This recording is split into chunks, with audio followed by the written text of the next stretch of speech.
Hello, beloved. Let's talk about what it means and what it looks like to be visible as a highly sensitive person, or rather, just showing up for the world, in Elaine Aron's words, showing up for a world that overwhelms you.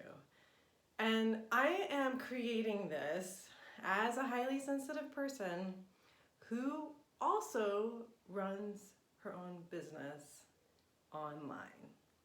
So this is geared towards whether you are running a business online or showing up at work in a new type of way, or in your life if you are stepping into a new chapter. Maybe it's a transition time for you and you feel like you're really showing up and showing whomever, one other person or yourself, a new side to you.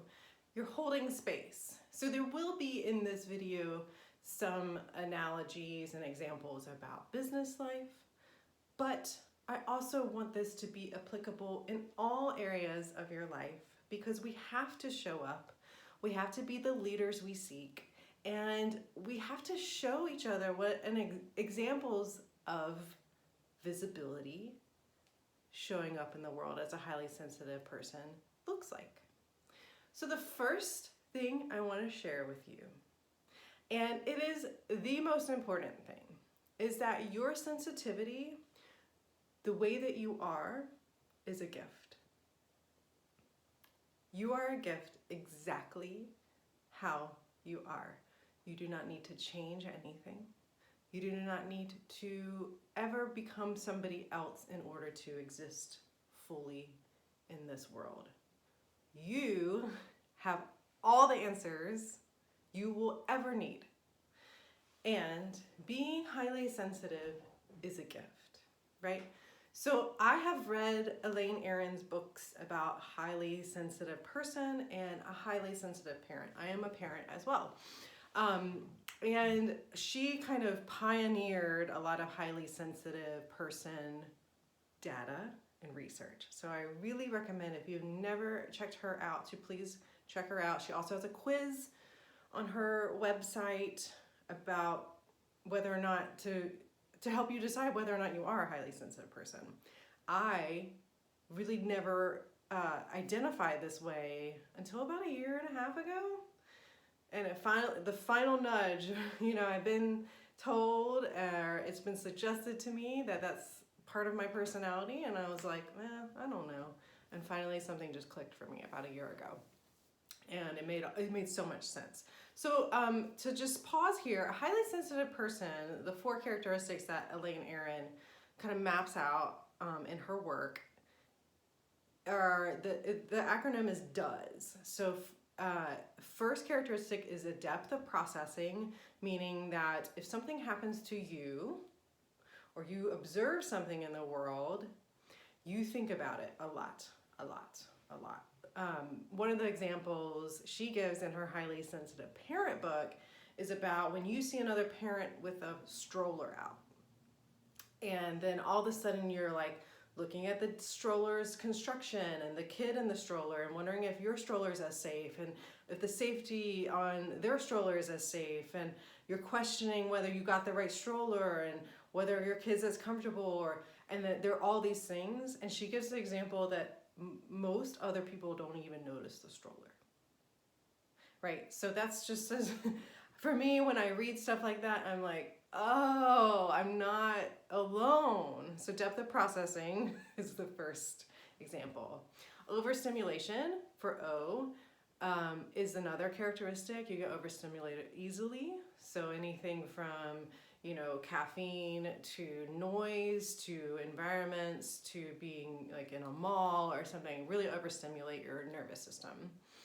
E is for emotional aptitude and intelligence. So you can really key in and clue in other people very easily, or in yourself.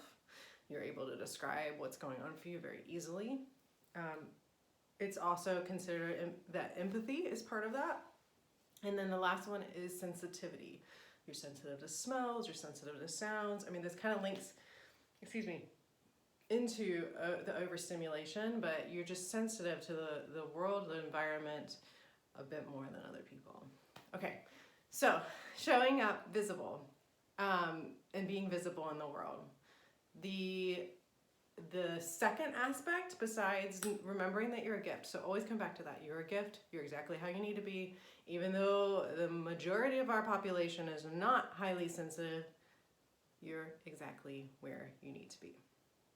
The second aspect is remember to then, therefore, throw away most mainstream advice. Okay, so stop here. All the things out there, most of the things out there, and in particular with business, are not created by highly sensitive people. Yet, because we are sensitive people and get turned on and linked into a lot of the messaging from these people, we will end up learning about business from them, right? It's fine.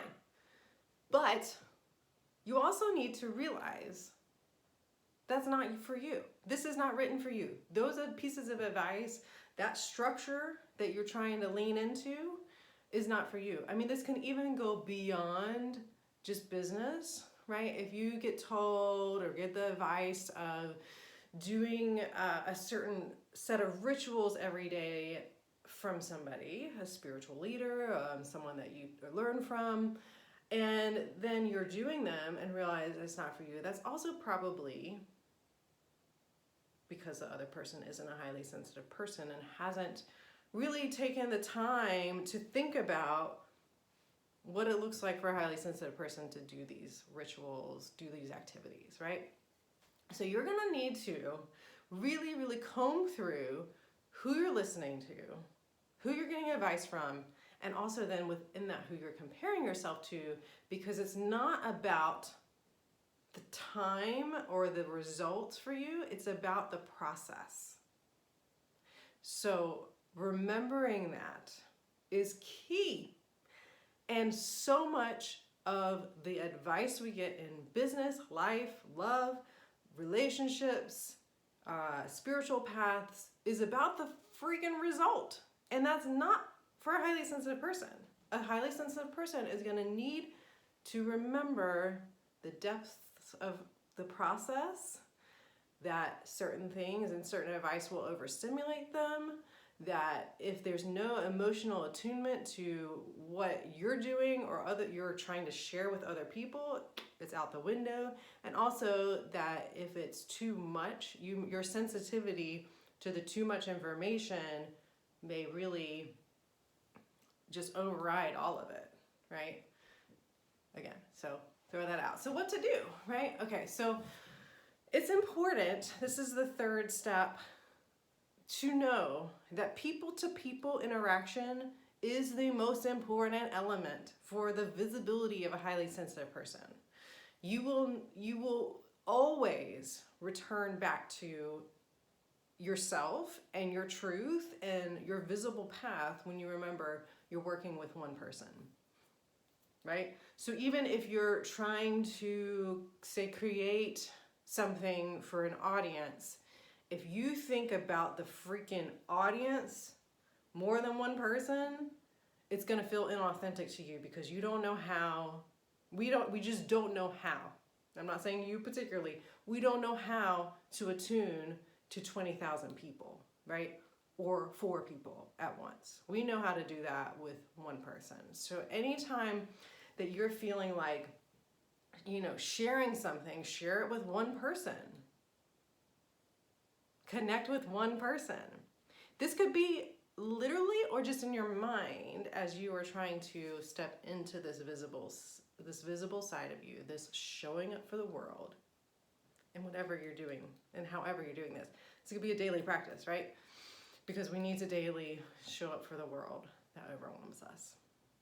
So remember, people to people. So that's going to also help you, if you are networking for something, to then just be like, what one person can I connect with? When I think of any of my business success, it has not come from being visible and being around a ton of people. I mean, I've given lectures, I've had workshops. It's always about, I had this conversation with this one person, or I set up this meeting with this one person. So just keep remembering that. And that's going to really, really feel good to you.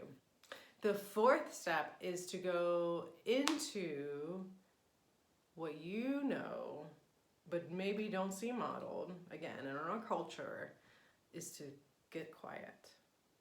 You need the quiet, the screen-free time, the turning off, the turning in, way more than other people, right? Burnout for highly sensitive people is real, and it can happen very quickly.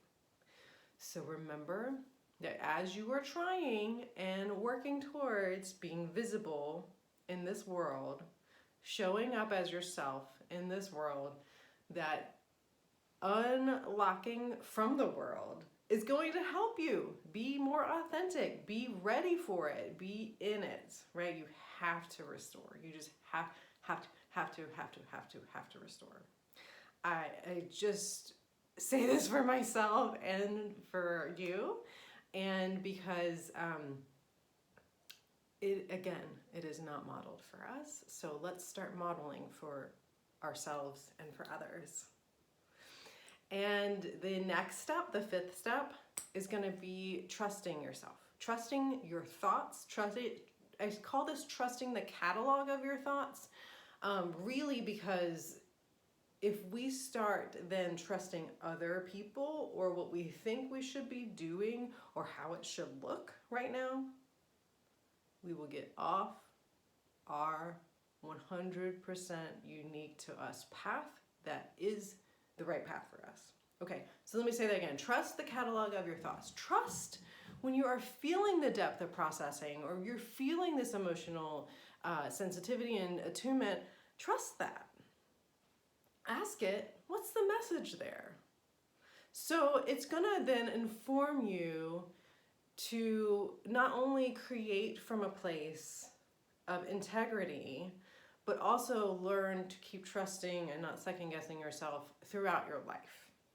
So trusting what's coming up for you when you're visible, and also as you're just daily going through the motions, is, I think, a really, really huge part of highly sensitive living, right? And particularly when this is a new time in your life that maybe you're stepping into or stepping out of another phase. So trust. I can't say that enough. So the last but not least part is to ask yourself, does this work for me? This question comes from Tom Finkelstein, and he wrote the book, The Highly Sensitive Man. Does this work for me? So that culminates this entire process. Keep asking yourself, does this work for me? Does this work for me? Does this work for me? And if the answer is no, that's okay. That's really okay. It's more than okay. Remember, going back to, you're a gift, and this path is a gift. So if it doesn't work for you, if the way that you've been doing things or been taught or thinking about something or any aspect of your life that you can take a pause in and say, does this work for me? We'll give you enough data to remember to trust, to show up exactly how you need to be showing up, because no one is you. And this is more particular because you are a highly sensitive person. So you will be showing up exactly how you need to be and connecting exactly how you need to be. Connecting and also flourishing and thriving exactly the right way for you. Elaine Aron also talks about gentle leadership, right? So we have this capacity to be really powerful in a gentle way. So remember that as you continue and journey onward with this path as a highly sensitive leader in your visible stage or whatever stage it is that is calling you to maybe go out of your comfort zone a teeny bit. May this help you and guide you in remembering that you have everything you need right inside of you. Thank you, beautiful one. I'll see you next time.